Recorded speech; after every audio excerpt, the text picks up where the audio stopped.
Tonight on KGW News. Out of the way, out of the way! What is this guy doing? Families at the Grand Floral Parade scramble for safety. We would have been the first victim that he would have hit. What we've learned about the driver police say blew through barricades as he appeared in court. Also tonight, bullets fly at another Portland event. It's just a real joyous occasion, and so to have to end it like that was just heartbreaking to me. Why organizers who called 911 say their fear quickly turned to frustration. Then tripwires and booby traps straight out of Indiana Jones. The Oregon home filled with hazards that caught even the FBI off guard. And up close with the Coast Guard as they swim to save someone stranded over the raging Columbia. And we begin with a drive-by shooting that disrupted a jam-packed weekend event. Thanks for joining us. I'm David Molko, and while no one was injured, the close call and what came after left organizers wondering if they should perhaps take a pass on Portland. Alma McCarty talked to them tonight. Alma. Yeah, the Oregon Trucking Association holds a skills competition every year, and the winner of that heads to the National Truck Driving Championships. While the president of the association tells me they're very focused on safety, especially at events like these, she never expected to deal with a drive-by shooting.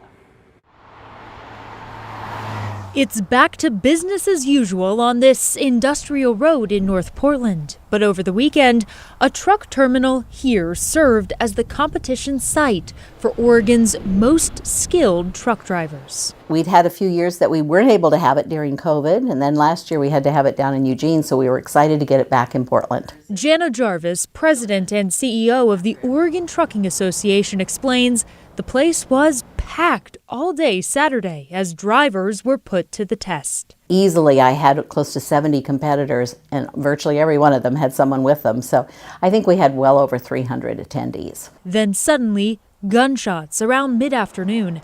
Jarvis first thought they were firecrackers. I have no idea what their motivation was. All I know is there were 6 shots, and they happened along the length of the terminal. I was struggling with what to do. Once I realized what had happened, I thought, do I just need to shut this event down right now? Will they come back? You know, what can I do to keep people safe? Jarvis says she told people to move to the other side of the building, and she called Portland police to request a security presence for the remainder of the event. PPB told her they had no one to send. Well, I had just sort of an ache in the pit of my stomach. I just didn't know what to do next. Officers responded later to the scene to collect evidence. Jarvis says the situation has the Oregon Trucking Association rethinking future competitions. Now, we did reach out to police to learn more about why they didn't respond. They haven't gotten back to us, but a spokesperson did tell Willamette Week since no one was injured and they had no free cars at the time, no officers were pulled off what they were currently handling. David? Which also means no answers as to who was behind this or why. Thank you, Alma. Also this evening, we've got an update after some frightening moments at what is typically one of Portland's most family-friendly events. A man who police say drove his pickup truck through 2 barricades Saturday at the Rose Festival Grand Floral Parade. Incredibly, nobody was hurt, but some witnesses tell us it was dangerously close. Blair Best has more on the suspect as he made his first appearance to face criminal charges.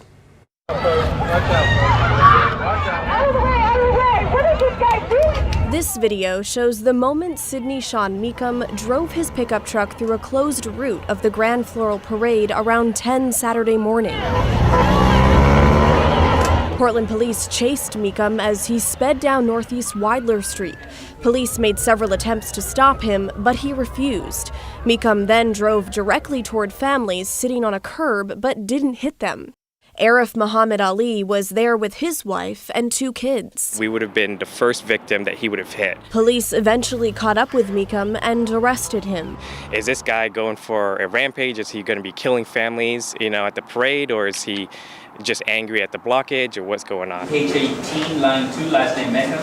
He made his first court appearance Monday afternoon. He now faces several criminal charges, including reckless driving and eluding an officer. Court documents show Mecham is from Portland and has been in and out of prison and juvenile detention since he was 15 on sex abuse convictions against minors. His most recent charges are 6 counts of sex abuse of a minor. That 2021 case is still working its way through the court. It's still unclear, though, what his motive was for speeding through the parade route. I know it's pretty scary. It definitely makes me doubt what we're going to be doing, in the future. Are we going to be continuing attending these parades and events in the city, or are we going to just stay home, watch it on TV? Blair Best, KGW News. Can you climb down? All right, climb down slowly.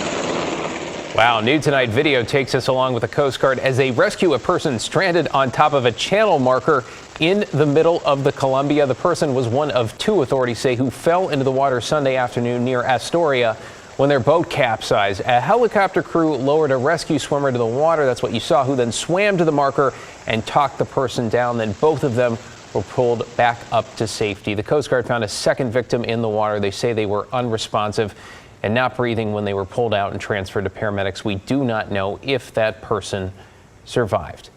Well, to a landmark decision today, a Multnomah County jury found Pacific Power liable for 4 wildfires that ripped through Oregon in 2020. The verdict came in a $1.6 billion class action lawsuit where 17 plaintiffs argued Pacific Power lines started the wildfires and then the company destroyed evidence. Those wildfires, which sparked around Labor Day 2020, included the Echo Mountain and Santiam Canyon fires. The jury awarded the plaintiffs more than $73 million collectively in damages. Your verdict this morning in phase 1 of the trial has sent a very clear message that Pacific Power is responsible for starting fires that destroyed plaintiffs' homes and disrupted their lives on Labor Day 2020.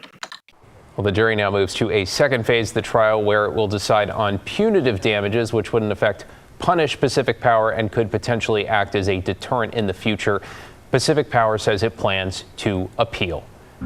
To get you caught up on tonight's other headlines, take a look at what Portland police say they seized during a retail theft crackdown in East Portland. Officers say they recovered drugs plus 2 illegal firearms, one of them stolen. This was at Mall 205 Sunday. During the mission, officers also spotted a truck driving recklessly and found out it was stolen. They used spike strips to stop it and arrest the driver.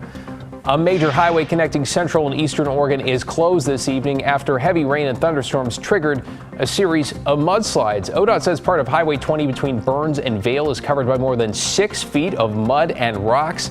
The slides last night also knocked out power and utility lines throughout the area. Pretty incredible pictures there. There is no easy detour. At this point, ODOT says the highway will remain shut for at least several days. And get ready for another major disruption on the MAX. Beginning Saturday, Red Line trains will go no further than the Gateway Transit Center, meaning you're going to have to take a shuttle bus to get to the Park Rose, Cascade Station, and the airport. This is going to be in place for 4 months until nearly the end of October. It is for TriMet's A Better Red project that includes building a new section of track and a new platform at PDX. TriMet says you should budget an extra 30 minutes to get to or from the airport. Well, new at 11, more affordable housing is on its way in Northeast Portland with a groundbreaking for Gleason Landing. This property is on Northeast 74th and Gleason in the Montavilla neighborhood. It's a public-private partnership with the Immigrant and Refugee Community Organization, or IRCO. The group hopes this complex can help provide low-income immigrants and refugees an opportunity to access affordable housing. IRCO hopes to provide on-site residence services, including ESL classes and job training. It's really key to make sure that, our population, the low-income immigrants and refugee family, has a way to access, affordable housing, and not only accessing, but also be successful residents. So that means that, support services. Well, Gleason Landing will have 137 units, 1 to 4 bedrooms across 4 floors. You're watching KGW News, and up next at 11